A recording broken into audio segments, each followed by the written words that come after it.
दिन भर घर में पड़े रहते हो, कोई काम धाम नहीं करते हो। क्या यही जीवन है? एक बार खुद से पूछना, क्या सच में यही जीवन है? दोस्तों, आज जो मैं बौद्ध कहानी सुनाने वाला हूँ, इस कहानी को सुनने के बाद आपका मन हर काम में लगने लगेगा और आपको आपके आलस्य से भी छुटकारा मिल जाएगा। ध्यान लगाकर इस कहानी को जरूर सुनना। एक बार की बात है, पहाड़ी के तलहटी पर बसे एक छोटे से गांव में एक नौजवान लड़का रहता था। वह लड़का उस पूरे गांव में अपने आलस्य और कामचोरी के लिए बहुत ही प्रसिद्ध था। सभी गांववासी उसे आलसी कहकर पुकारते थे, क्योंकि वह पूरे दिन एक पेड़ के नीचे पड़ा रहता, झपकियां लेता और अपने भविष्य के बारे में अच्छे अच्छे सपने देखता। उसके दिन ऐसे ही आलस्य में गुजर रहे थे। लेकिन एक दिन उस गांव में एक बौद्ध भिक्षु पधारे, जो कि अगले 3 दिनों तक उसी गांव में ठहरने वाले थे। बौद्ध भिक्षु गांव में भिक्षा मांगते, दिन भर लोगों को उपदेश देते और रात्रि में गांव के बाहर बनी बौद्ध मठ में विश्राम करते। बौद्ध भिक्षु जब भी भिक्षाटन के लिए जाते और भिक्षा लेकर वापस लौटते, तो वह हर बार उस जवान लड़के को उसी पेड़ के नीचे लेटे हुए पाते। बौद्ध भिक्षु 2 दिनों तक यह सब देखते रहे और वह समझ गए कि यह लड़का मानसिक आलस्य का गुलाम है। तीसरे दिन जब बौद्ध भिक्षु भिक्षा लेकर वापस लौट रहे थे, तो वह उस लड़के के पास गए, जो कि अभी भी उसी पेड़ के नीचे लेटा हुआ था। भिक्षु ने लड़के से कहा, बेटे, मेरे पास तुम्हारे लिए एक काम है। मैं चाहता हूं कि तुम उस जंगल के तट पर पहाड़ी की चोटी तक जाओ और वहां से मेरे लिए एक पंख लेकर आओ। लड़के ने लेटे लेटे ही अपना सिर पहाड़ी की तरफ घुमाया और उसकी सबसे ऊंची चोटी तक अपनी नजर दौड़ाई। उसके बाद उसने बौद्ध भिक्षु की तरफ देखा और उपहास उड़ाते हुए कहा, यह असंभव है, मैं उस पहाड़ी के शिखर तक नहीं जा सकता, मैं बहुत बड़ा आलसी हूँ। बौद्ध भिक्षु ने मुस्कुराते हुए कहा, अरे लेकिन मुझे जिस पंख की तलाश है वो इस पहाड़ी के शिखर पर भी नहीं मिलेगा। वह तो इस पहाड़ी की दूसरी तरफ की गुफा के अंदर मिलेगा, जिसके लिए इस पहाड़ी के शिखर तक चढ़कर दूसरी तरफ नीचे उतरना होगा। लेकिन वहां कोई साधन नहीं है। ऐसा पंख तुमने आज तक नहीं देखा होगा।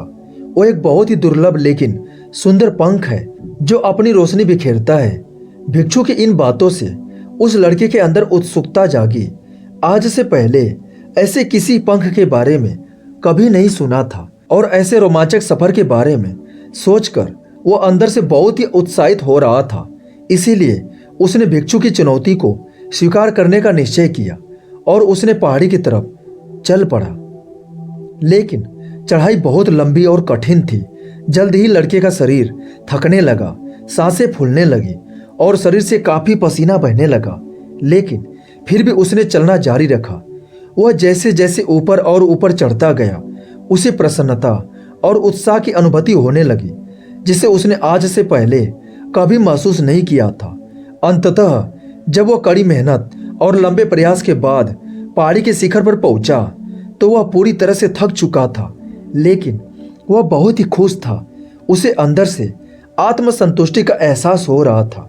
उसके चेहरे पर युद्धों जैसी मुस्कान थी, जैसे उसने खुद को युद्ध से जीत लिया हो। उसने पहाड़ी की शिखर से नीचे देखा। उसके सामने एक बहुत ही मनमोहक दृश्य था।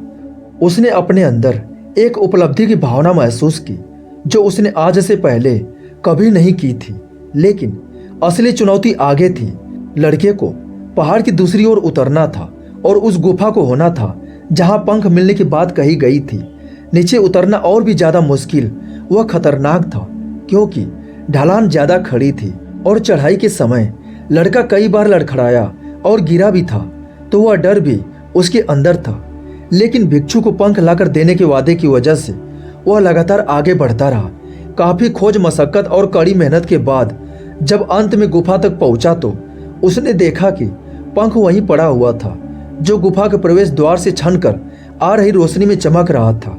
उसने पंख उठाया, लेकिन उसकी सुंदरता को देखकर अचंभित रह गया। वह काफी देर तक पंख को ही घूरता रहा, लेकिन फिर अचानक से उसे याद आया कि अभी तो उसे वापस भी जाना है। उसने खुद की तरफ देखा। वह पूरी तरह से थक चुका था। वह चिंतित हो गया कि उन पहाड़ पर कैसे चढ़ेगा और भिक्षु तक पंख कैसे पहुंचाएगा। एक पल के लिए उसने हार मानने के बारे में सोचा, लेकिन फिर उसे वह उपलब्धि पर गर्व की भावना याद आ गई जो उसने पहाड़ी के शिखर पर पहुंचने पर महसूस की थी। उसे एहसास हुआ कि उसके अंदर इस सफर को दोबारा पूरा करने की ताकत और दृढ़ संकल्प है। वह दोबारा पहाड़ी पर चढ़ने लगा। उसकी मांसपेशियों में दर्द हो रहा था, पैर कांप रहे थे, फेफड़े फटी जा रही थी। वह कई बार लड़खड़ाकर गिर भी पड़ा, लेकिन उसने हार नहीं मानी। वह खुद को आगे बढ़ाने के लिए लगातार प्रेरित करता जा रहा था। अथक प्रयास और घंटों की कड़ी मेहनत के बाद अंततः जब वह बौद्ध भिक्षु के पास पहुंचा और उनके हाथों में वह पंख रखा तो उसकी खुशी का ठिकाना न रहा। उसे महसूस हुआ कि आज उसने अपने आलस्य पर काबू पा लिया है और कुछ महत्वपूर्ण करके दिखाया है। उसके चेहरे पर इतनी खुशी और संतुष्टि का भाव देखकर बौद्ध भिक्षु मुस्कुराए और बोले, बहुत बढ़िया मेरे बच्चे, आज तुमने जीवन का एक बहुत ही महत्वपूर्ण सबक सीखा है कि आलस्य कोई ऐसी चीज नहीं है जिसे स्वीकार कर लिया जाए या सहन कर लिया जाए। आलस्य एक चुनौती है जिसे दूर करना होगा। यह एक बाधा है जिसे पार करना होगा और आलस्य को खत्म करने के लिए तुम्हें अपना पहला कदम उठाना ही पड़ेगा। अपने लक्ष्य की ओर चलना ही पड़ेगा और तब तक चलते रहना पड़ेगा जब तक तू अपनी मंजिल को हासिल नहीं कर लेते। लड़के ने भिक्षु के शब्दों की गहराई और उनके महत्व को समझते हुए हाँ में सिर हिला दिया। आज उसे एहसास हुआ कि वे हमेशा से ही बड़े और महान चीजों को करने में सक्षम था, लेकिन उसके आलस्य ने उसे रोक रखा था। अब वह जानता था कि उसके पास अपने रास्ते में आने वाली किसी भी बाधा को दूर करने की ताकत और दृढ़ संकल्प है। इसके बाद भिक्षु ने उस लड़के को आशीर्वाद दिया और उस गांव से चले गए। इस कहानी से सीखने वाली बात यह है कि जब हम असंभव लगने पर भी अपने लक्ष्य को प्राप्त करने के लिए खुद को आगे बढ़ाते हैं, तब हम अपने भीतर एक ऐसी ताकत और दृढ़ संकल्प की खोज करते हैं जिसके बारे में हम पहले कभी नहीं जानते थे।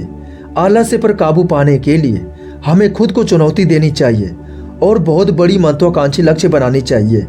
फिर चाहे वो लक्ष्य कितने ही मुश्किल क्यों ना हो, हमें लगातार खुद को अपनी शारीरिक और मानसिक सीमाओं से परे धकेलते रहना चाहिए और असफलताओं और बाधाओं का सामना करने पर भी अंदर से मजबूत बने रहना चाहिए। हमें अपने लिए एक नियम बनाकर और उस पर टिके रहकर अपनी दैनिक आदतों और दिनचर्या में अनुशासन और निरंतरता भी विकसित करनी चाहिए।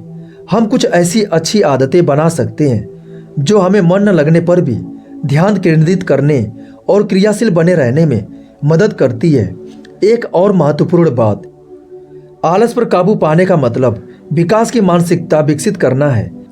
इसका मतलब चुनौतियों और असफलताओं को विकास और सीखने के अवसरों के रूप में देखना, न कि हार मानने के कारण के रूप में।